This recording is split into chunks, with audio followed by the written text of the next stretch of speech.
മലയാളത്തിൽ നിന്ന് ഒരു ത്രില്ലർ സിനിമ OTT റിലീസ് ചെയ്യുന്നത് ബിഗ് ബെൻ സൺനെക്സ്റ്റ് OTT പ്ലാറ്റ്ഫോമിലാണ് അവൈലബിൾ ആയിട്ടുള്ളത്. ചന്തുനാഥ്, വിനയ് ഫോർട്ട്, അതിഥി രവിയൊക്കെ അഭിനയിച്ച സിനിമയാണ്. ചന്തുനാഥ് ഉള്ളതുകൊണ്ടാണ് ഞാൻ ഈ പടം കണ്ട്. ബേസിക്കലി എനിക്ക് ചന്തുനാഥിന് ഭയങ്കര ഇഷ്ടമാണ്. സിനിമ കണ്ടപ്പോഴാണ് മനസ്സിലായത് അങ്ങേർക്ക് ചെറിയൊരു റോൾ തന്നെ ഉള്ളൂ. നമ്മുടെ റാണി മുഖർജിയുടെ മിസിസ് സ്ട്രാറ്റജി പറഞ്ഞിട്ടൊരു പടമുണ്ട്. അതിന്റെ അതേ സിമിലർ പ്ലോട്ടാണ് ഈ പടത്തിനുള്ളത്. ആൻഡ് ഇവർ പറയുന്നുണ്ട് based on A real life incident ആണ് ഈ സിനിമ എന്നൊക്കെ ആദ്യം എന്തോ എഴുതി കാണിക്കുന്നുണ്ട്. പക്ഷെ റിയലിസ്റ്റിക് വേയിലല്ല എടുത്തു വെച്ചിരിക്കുന്നത്.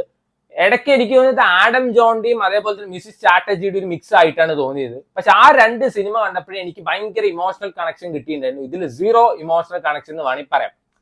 ഇതിൽ നായകനായിട്ട് ഒരാൾ അഭിനയിച്ചിട്ടുണ്ട്. ബേസിക്കലി ഒരു ആക്ടർ, എനിക്ക് കറക്റ്റ് ആയിട്ട് ആളുടെ പേര് അറിയില്ല. നമ്മുടെ മീരാബായി ചാനൂല് വെയിറ്റ് ലിഫ്റ്റർ, ആള് വെയിറ്റ് ലിഫ്റ്റ് ചെയ്യും. അത് പറഞ്ഞിട്ട് 1000 കിലോ 10,000 കിലോ പോയി എടുക്കുക പറഞ്ഞ ആളെ കൊണ്ട് പറ്റൂ? ഇല്ല. അതേപോലെ തന്നെ നസ്ലിൻ ഇപ്പൊ ട്രെൻഡിങ് ആയി നിൽക്കുന്ന ആക്ടറാണ്. ആളുടെ അടുത്ത് പോയിട്ട് കമ്മീഷണറിലെ സുരേഷ് ഗോപിയുടെ റോൾ ചെയ്യാൻ പറഞ്ഞാൽ പറ്റൂ? ഇല്ല. അതന്നെയാണ് ഇവിടെയും പ്രശ്നം. ഒരു തുമ്പിയെ കൊണ്ട് വലിയൊരു പാറക്കല്ല് എടുപ്പിക്കുന്ന പോലെയാണ് തോന്നിയത്. ആ റോൾ എടുത്തിട്ട് നമ്മുടെ ചന്തുനാഥിന് കൊടുത്തിട്ട് ചന്തുനാഥിന്റെ റോൾ ആ പയ്യന് കൊടുത്തിട്ട് വെച്ച് ചിലപ്പോൾ ഒന്നും കൂടി നന്നായേനെ എന്ന് പറയാനുള്ളൂ. ഇത് ഭയങ്കര വെറുപ്പിക്കലായിരുന്നു. ആളുടെ ഒരു ക്യാരക്ടറും പെർഫോമൻസ് കണ്ടാൽ നമുക്ക് ദേഷ്യം വരണം. പകരം ഇത് ഇറിറ്റേഷൻ ആയിട്ടാണ് തോന്നിയത്. ഭയങ്കര വെറുപ്പിക്കുന്ന ഒരു ക്യാരക്ടർ ആയിരുന്നു. പിന്നെ എടുത്ത് പറയേണ്ടത് വിനയ് ഫോർട്ടിന്റെ ഒരു ക്യാരക്ടർ, പക്ക ഒരു കോമാളി ക്യാരക്ടർ ആയിരുന്നു. അതിന്റെ ആളുടെ ഫ്രണ്ട്സ് എന്ന് പറയും, ഇവന് വന്നിട്ട് നമ്മുടെ ഇന്ത്യൻ പെണ്ണുങ്ങളൊന്നും പറ്റില്ല, ഇവനൊക്കെ ഈ മറ്റേ ഭയങ്കര വൈറ്റ് ആയിട്ടുള്ള മോഡൽസിനൊക്കെ പറ്റുള്ളൂ, അല്ലെങ്കിൽ മറ്റേ ഫോറിനേഴ്സിനെ പറ്റുള്ളൂ പറഞ്ഞിട്ട് കുറച്ച് സീൻ കഴിയുമ്പോൾ അതിഥി രവിയെ കയറി പിടിക്കുന്നുണ്ട്. അത് എന്ത് ലോജിക്കലാണെന്ന് എനിക്ക് മനസ്സിലായിട്ടില്ല. ആൻഡ് ഈ സിനിമയിൽ ഏറ്റവും വലിയൊരു പോസിറ്റീവ് അതിഥി രവിയാണ്. അതിഥി രവി കിടിലനായിട്ട് തന്നെ പെർഫോം ചെയ്യുന്നുണ്ട്. വേറെ ഒരൊറ്റ മനുഷ്യൻ മര്യാദയ്ക്ക് പെർഫോം ചെയ്തിട്ടില്ല.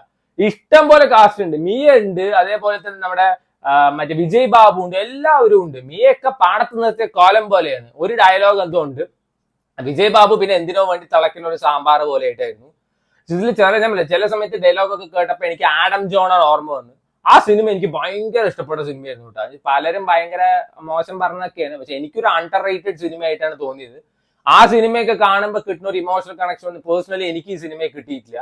ഞാൻ പറയാം, അതിഥി രവി നന്നായി പെർഫോം ചെയ്യുന്നു. വേറെ ഒന്നുമില്ല. പിന്നെ കുറച്ച് വെച്ചിട്ട് ഒരു കമേഴ്ഷ്യൽ സിനിമ എന്നുള്ള രീതിയിൽ എടുക്കാൻ നോക്കിയിട്ട് ഇടയ്ക്കിടയ്ക്ക് പാട്ടും കൊണ്ടുവന്നിട്ട് പാട്ടും കേൾക്കാൻ വലിയ രസവും കാര്യങ്ങളൊന്നും ഉണ്ടായിരുന്നില്ല. ഞാൻ പറഞ്ഞേ, ആ ഒരു മെയിൻ ലീഡായിട്ട് അഭിനയിച്ച ഒരു ആക്ടറിനെ വെറുപ്പിക്കലാണ്. പിന്നെ ഇത് കാണണമെന്നേ തോന്നിയില്ല. സ്റ്റിൽ ചന്തുനാഥിന് വേണ്ടിയിട്ടാണ് ഞാൻ ഈ സിനിമ ഫുള്ളായി കണ്ടത്. വേണ്ടവർ കണ്ടു നോക്കുക. ചിലപ്പോൾ ഫാമിലി ഓഡിയൻസിനൊക്കെ വർക്ക് ആവുന്ന സിനിമയാണ്. അല്ലെങ്കിൽ മിസിസ് സ്ട്രാറ്റജി കാണാത്തവർക്ക് ചിലപ്പോൾ വർക്ക് ആവും. So try it.